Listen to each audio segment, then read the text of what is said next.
आता हे लावणीची म्हणजे त्या कार्यक्रमाची तयारी करताना तुम्हाला हं. कॉस्ट्यूम, मेकअप, तुमचा डान्स किंवा इतर तयारी असेल, हं. ती कशा पद्धतीने तुम्ही हे करता? म्हणजे बऱ्याच वेळा शो असतो, हाऊसफुल थिएटर असतं, फुल हं. प्रमोशन असतं, मोठी व्यक्ती येतात.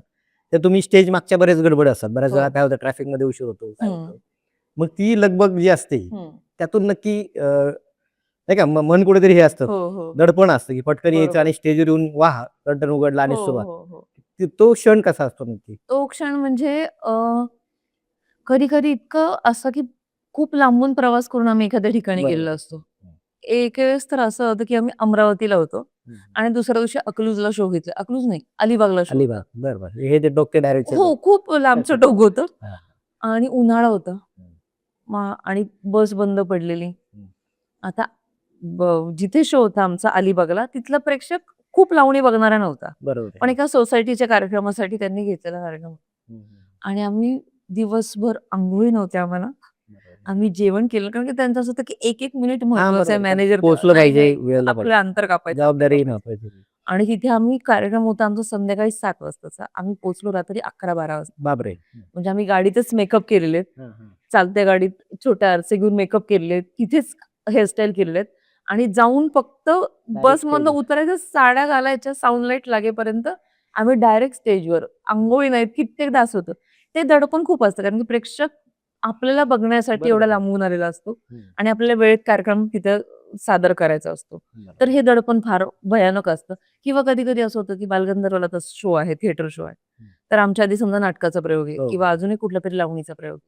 तर मेकअप रूम मिळत नाही. मग तो हं. जो अर्ध्या तासामध्ये जो हां. आवरायचं जे प्रेशर खूप असतं, धावपळ सगळ्यांचीच असते त्यावेळेस. प्रचंड धावपळ म्हणजे असते. सेट बदलणं, हो, लाइटिंग हो. लावणं, तुमच्या किंवा मेकअप, 2 कॉस्ट्यूम. शो आहेत. हां. कधी-कधी आम्ही 2-2, 3-3 शो करतो. बरोबर. हां. अं, तो संपलं की आत्ताचं त्याला झालं की पोहोचतो तुम्ही. धावपळ करत तिथे साड्याही बदलायच्या नाहीत. आहे बरोबर. तसं जाऊन तिकडचा शो चालू करायचा. हो, हो. साउंड लाईटचं कसं असं साउंड लाईट ॲडजस्ट करता येतं, की तिथल्या-तिथल्या भागातली साउंड लाईट एक सांगून ठेवली आपण. बरोबर.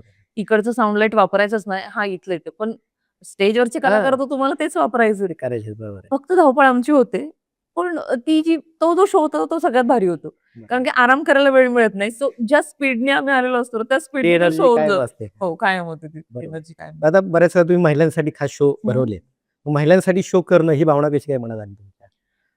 मला ते ना एक जो हे घडलेला होता ना, की नाही, नाही लावणी फक्त पुरुषांनीच बघायची. तर मला तो मोडून काढायचा होता सांगली कोल्हापूर भागात.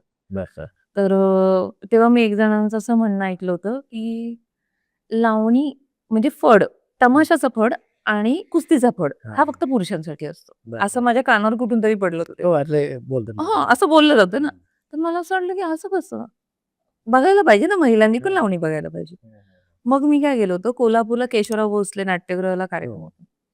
तर मी एक प्रेस कॉन्फरन्स घेतली होती आणि त्याच्यामध्ये सांगितलं होतं, की बाल्कनीमध्ये ₹50 तिकीट ठेवणार मी हं, फक्त हं. महिलांसाठी. बरोबर. हो. आणि मग बाकी पुरुष पुरुष तर काय फ्रीच. बाल्कनीत बसत नव्हते कोणी हं. लावणीच्या कार्यक्रमाला. बरोबर. खाली आपलं फुल करायचं. तर मला असं वाटलं होतं, की ₹50 पण देऊन महिला येतील का नाही? कारण की हो. पुरुषांसोबत येणं थोडं हां, बरोबर. जड तो वाटायचं. एन्जॉयमेंट किंवा आणि तो पुरुषांना भाग ऑकवर्ड तेव्हा असं व्हायचं. खूपच हे होतं ना, की हं.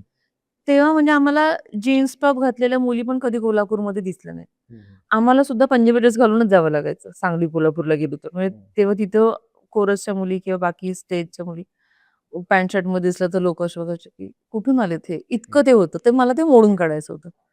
तर मी म्हटलं आपण असं करू आणि आम्हाला वाटलं येतील का नाही बायका. मग मी अगदी महिलांसाठी गजरे अरेंज केलेले वाह! होते, शिट्ट्या अरेंज केलेल्या होत्या. ते आम्ही काउंटरला ठेवलं होतं, की बरोबर. महिला आली, ते तिकीट तिकिटासोबत काढलं घ्या. त्याच्यासोबत द्यायचं. म्हणजे त्यांना पण छान असं वाटलं, "अरे हां. आपण खूप कमी नाही पडत आहे कुठे." बरोबर आहे. आणि आम्ही हे सगळं ऑर्गनाइज केलं आणि झालं बुकिंग. भरपूर महिला आल्या. हं. मग पुरुष वर्ग जरा इस्त्रीमध्ये. गप्प असा बसला. त्यांना असं होतं, की मागे आपल्या आपल्या मंडळीत जर आलेल्या घरातलेच नसतील ना, कोणतरी. आपण उठून जर का उभं राहिलो, अगदी काहीतरी करायला गेलो, तर वर कॅमेरे चालू आहेत आपल्या घरात. बरोबर, बरोबर. पण तो जो कार्यक्रम केला मी ना आणि तो महिला आणि पुरुष एकत्र एकत्र. हं. कोल्हापूरमध्ये थिएटर शोला तिकीटी हं. मग तो त्याच्यानंतर जे घडत गेलं, मग त्याच्यानंतर मला महिलांचे शो मिळायला लागले, हं, हं. की खास फक्त महिलांसाठी. मग मी सांगली, कोल्हापूरमध्ये फक्त महिलांसाठी प्रयोग टाकायला लागले वाह, वाह! आणि मी कंपल्सरी करायचे. म्हणजे माझं असं की बुकिंग होऊ न होऊ मला करायचंय. हं, हं. पण तो काळ त्याच्यानंतर की सुरेखाताईंनी पण हो, तो एक भरपूर उपक्रम केलं. खूप केलं. हां. चांगला हे केला. त्यांच्यामुळे पण खूप फरक पडला या प्रेक्षक वर्ग बरोबर आहे. मिक्स झाला, की फळ फक्त लावणी एकत्र फॅमिली पण बघू शकतो आपण. यायला लागली. आणि मग तो मला असं होतं, की नाही मला महिलांसाठी मग मी सखी मंचचे भरपूर शो केलेले आहेत. हं. त्याच्यानंतर मधुराचे भरपूर हो, कार्यक्रम हो. केले. म्हणजे सकाळचे हां, हां. पेज ते आहे. सगळं राष्ट्रीय. त्याचे पण मी खूप शो केले मधुरांगणचे. मुद्रा. भरपूर वेळ केले.